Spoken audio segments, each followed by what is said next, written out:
நீங்கள் ஒரு பிஸ்னஸை ஸ்டார்ட் பண்ணுறீங்க, ஒரு லெவல் முயற்சி பண்ணுறீங்க, ஆனால் அது வந்து சக்ஸஸ் பண்ண முடியல. நம்ம எவ்வளோ பண்ணாலும் இதில் வந்து ப்ராஃபிட் பண்ண முடியாது அப்படின்னு நமக்கு தெரிஞ்சிருச்சு. இந்த பிஸ்னஸை விட்டுட்டு நம்ம அந்த பிஸ்னஸுக்கு சுவிட்ச் ஓவர் ஆயிரும். ஃபெயிலியருக்கு நிறையா ரீசன்ஸ் இருக்குது. இது வந்து ஸ்டார்ட் அப்பில் கூட நிறையா பார்க்க முடியும். ஸ்டார்ட் அப்பில் வந்து ஒரு ஐடியாவை நோக்கி வந்து அவங்க வந்து ஒரு ப்ராடக்ட்டை ஸ்டார்ட் பண்ணியிருப்பாங்க, பட் அது வந்து சக்ஸஸ் பண்ண முடியாது.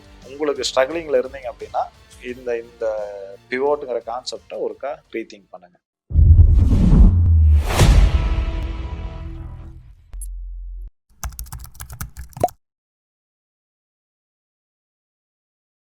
Welcome to beyond limits by Gokul.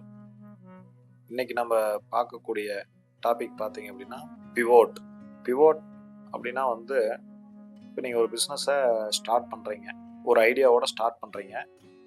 அந்த ஐடியா வந்து ஒரு லெவல் முயற்சி பண்ணுறீங்க, ஆனால் அது வந்து சக்ஸஸ் பண்ண முடியல.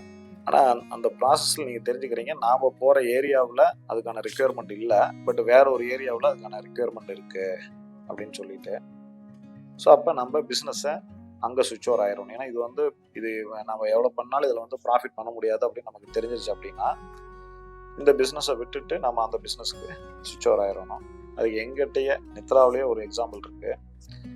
நான் கம்பெனி வந்து 2012 ஜஸ்ட் வந்து ஒரு ஆப் பண்ணலாம் அப்படிங்கிற மாதிரி ஒரு பிளானில் ஆப் பண்ணலான்னா அதுவும் பிளான் கிடையாது, அதுவும் ஒரு செரண்டிபிட்டின்னு சொல்லுவாங்க, தற்செயலாக அமைஞ்சது தான். ஒரு ஆப் பண்ணி பார்க்கலான்னு சொல்லிட்டு ஸோ அது பண்ணோன்னா ஒரு 2012 வந்து ப்ளே ஸ்டோர்லேயும் வந்து ஆப்பை லான்ச் பண்ணோம். ஆனால் வந்து எங்களுடைய ஃபோக்கஸ் வந்து நாங்கள் ஒரு பாலிடெக்னிக் ரன் பண்ணிக்கிறதுனால ஸ்டூடெண்ட்ஸுக்கு வந்து ஒரு எஜுகேஷ்னல் ஆப்பாக கொண்டு போகணும் அப்படிங்கிறது தான் வந்து ஒரு பிளானு. ஸோ அதில் தான் வந்து ஒரு 3 என் ஸ்டூடெண்ட், என் அட்மின், என் ஸ்டாஃப்னு ஒரு 3 ப்ராடக்டை வந்து ரெடி பண்ணி ஸ்டூடெண்ட்டுக்கு, ஸ்டாஃபுக்கு, மேனேஜ்மெண்ட்டுக்காக 3 ஆப்பு. அதில் ஒரு பேக் அண்ட் இஆர்பி ஒன்று காலேஜில் ரன் ஆகிட்டு இருந்தது. அது இம்ப்ரெஸ் இஆர்பின்னு சொல்லிட்டு இப்போ அந்த கம்பெனி நான் அக்யூர் பண்ணிட்டேன். ஸோ அதை பேக்கெண்டாக வச்சுக்கிட்டு இந்த பக்கம் வந்து ஸ்டூடெண்ட்ஸுக்கு ஒரு ஆப் கொடுத்துருந்தோம். ஸோ அதில் ஒரு எக்ஸாம்பிள் அதில் சொல்லணும் அப்படின்னா வந்து ஸ்டாஃப் வந்து இன்றைக்கி ஒரு கிளாஸ் எடுக்க வராங்கன்னா வரதுக்கு முன்னாடி இவங்க எடுக்க போகிற டாப்பிக்கை பற்றியான ஒரு 10 கொஷின்ஸை ரெடி பண்ணி அப்லோட் பண்ணியிருக்கணும். அவங்க கிளாஸில் வந்து எடுத்து முடிச்சதுக்கப்புறம் அது வந்து எனேபிள் டெஸ்ட்னு கொடுத்தாங்கன்னா டெஸ்ட் என்னன்னு போயிடும். ஸ்டூடெண்ட்டையும் டேப் இருக்கும், அவங்க வந்து அந்த 10 கொஷின்ஸ்க்கு ஆன்சர் பண்ணுவாங்க, மல்டிபிள் சாய்ஸ் தான்.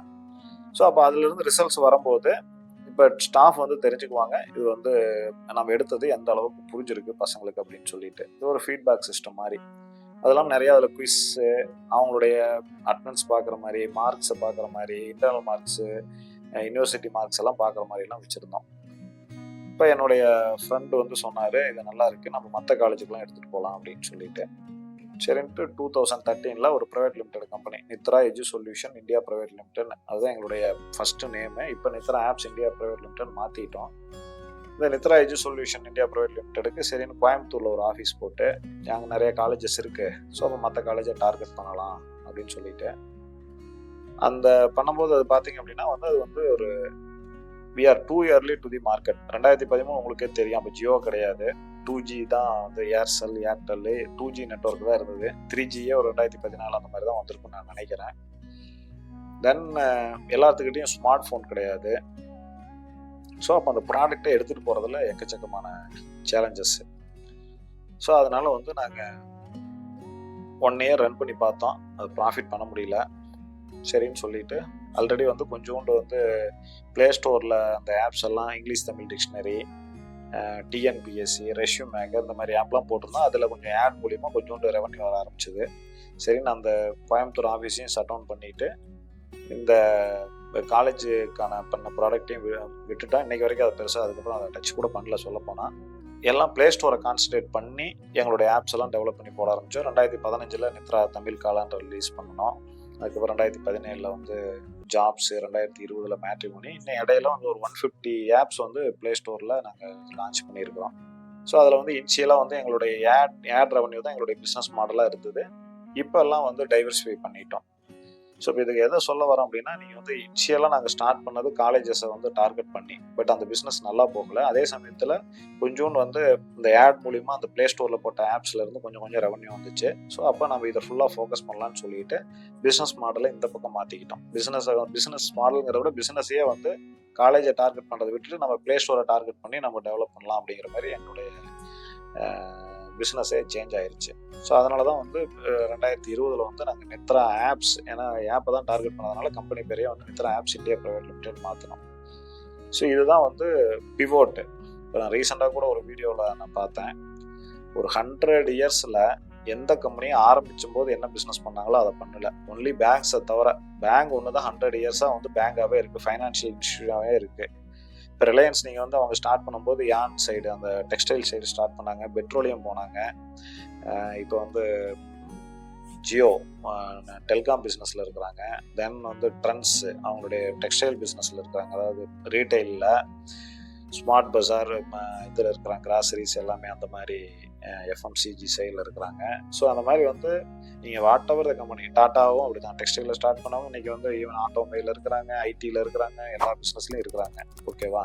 ஸோ அப்போ எதுவும் வந்து ஸ்டார்ட் பண்ண பிஸ்னஸ்லேயே கன்டினியூ பண்ணல. அது வந்து நம்ம வந்து அடிஷ்னல் எக்ஸ்பான்ஷனாகவும் எடுத்துக்கலாம். சம்டைம்ஸ் வந்து அந்த பிஸ்னஸ் வந்து ப்ராஃபிட்டபிள் இல்லை போகுது, பிவோட் பண்ணுறது அந்த இடத்துல இருந்து வேறு எங்கே. இது வந்து ஸ்டார்ட் அப்பில் கூட நிறையா பார்க்க முடியும். ஸ்டார்ட் அப்பில் வந்து ஒரு ஐடியாவை நோக்கி வந்து அவங்க வந்து ஒரு ப்ராடக்டை ஸ்டார்ட் பண்ணியிருப்பாங்க, பட் அது வந்து சக்ஸஸ் பண்ண முடியாது, சக்ஸஸ் ஆகிருக்காது. ஏன்னா அது அந்தளவுக்கு மார்க்கெட் இருக்காது, அல்லது ஏர்லி டு தி மார்க்கெட். ஃபெயிலியருக்கு நிறையா ரீசன்ஸ் இருக்குது. ஸோ அப்போ நம்ம எதில் ஸ்ட்ராங்குன்னு பார்த்துட்டு அந்த பக்கம் வந்து பிவோட் பண்ணி நம்ம அந்த பிஸ்னஸ்க்கு சுவிட்ச் ஓவர் ஆயிடணும். ஸோ இதுதான் வந்து பிவோட்டு. ஸோ இது already if you are running A successful business, இந்த கான்செப்ட் உங்களுக்கு வந்து ஒன்றும் இப்போதைக்கு யூஸ் இல்லை, தேவையும் படாத வரைக்கும் நல்லது. அப்படி இருந்தது அப்படின்னா நீங்கள் இப்போவே உங்களுக்கு ஸ்ட்ரகிளிங்கில் இருந்தீங்க அப்படின்னா இந்த பிவோட்டுங்கிற கான்செப்டை ஒருக்கா ரீதிங்க் பண்ணுங்கள். தேங்க்யூ.